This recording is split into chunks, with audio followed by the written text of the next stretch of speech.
Assalamualaikum warahmatullahi wabarakatuh. Perkenalkan, nama saya Intan Khairani Siregar, NIM 1820-2032. Assalamualaikum warahmatullahi wabarakatuh. Di sini saya akan menjelaskan tentang komparatif dua sampel dependen atau korelasi. Sampel berkorelasi itu kelasnya sama. Caranya menggunakan rumus t-test jika datanya interval atau rasio.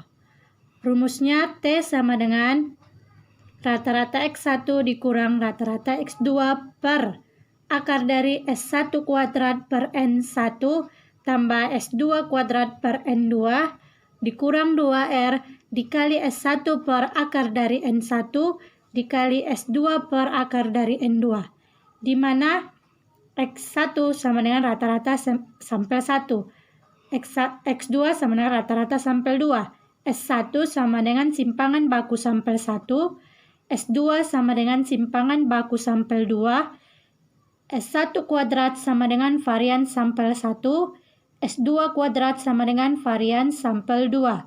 R sama dengan korelasi antara dua sampel. Contohnya, dilakukan penelitian untuk mengetahui ada tidaknya perbedaan produktivitas kerja pegawai sebelum dan setelah diberi kendaraan dinas. Berdasarkan 25 sampel pegawai, diperoleh nilai sebagai berikut. Pertama, kita menentukan hipotesisnya. H0 sama dengan tidak terdapat perbedaan nilai produktivitas kerja pegawai antara sebelum dan setelah mendapat mobil dinas. HA sama dengan terdapat perbedaan nilai produktivitas kerja pegawai antara sebelum dan setelah mendapat mobil dinas.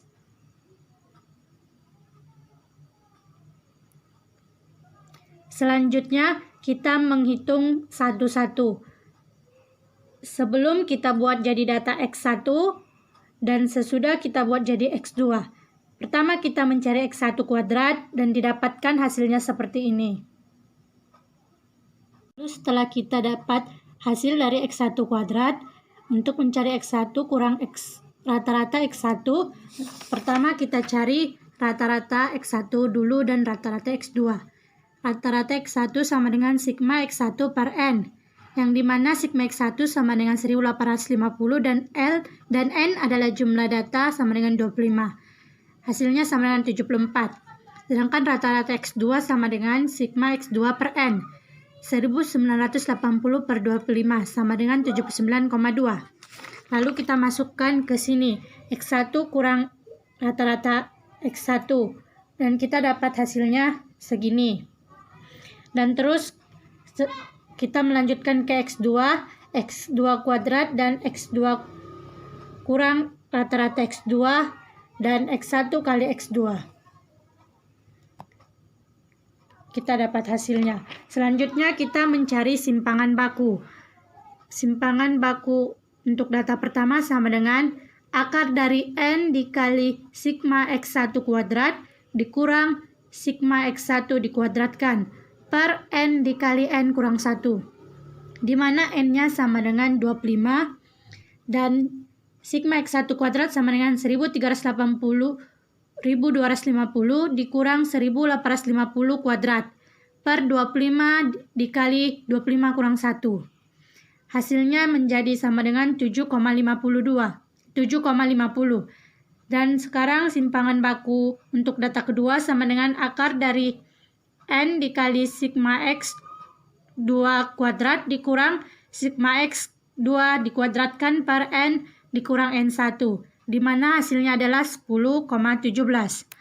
Selanjutnya kita mencari varians, itu di mana varians yaitu simpangan baku dikuadratkan.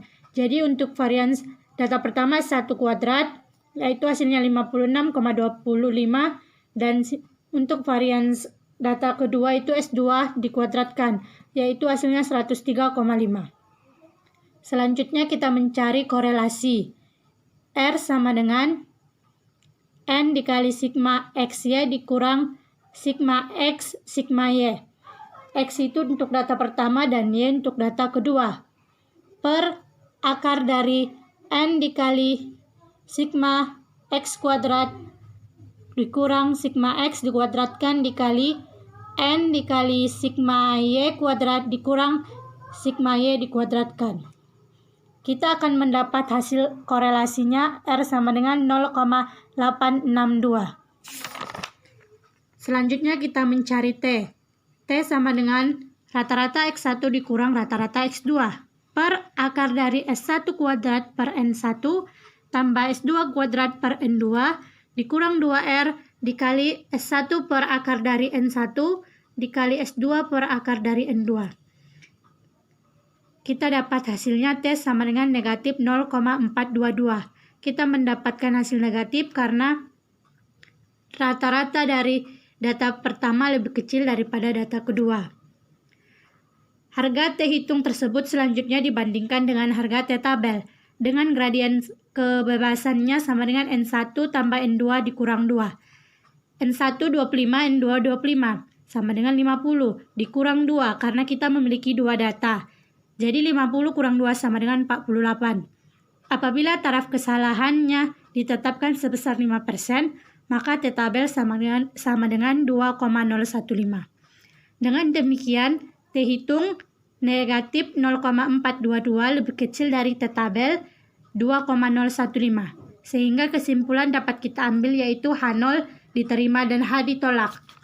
Yaitu H0-nya tidak terdapat perbedaan nilai produktivitas kerja pegawai antara sebelum dan setelah mendapat mobil dinas.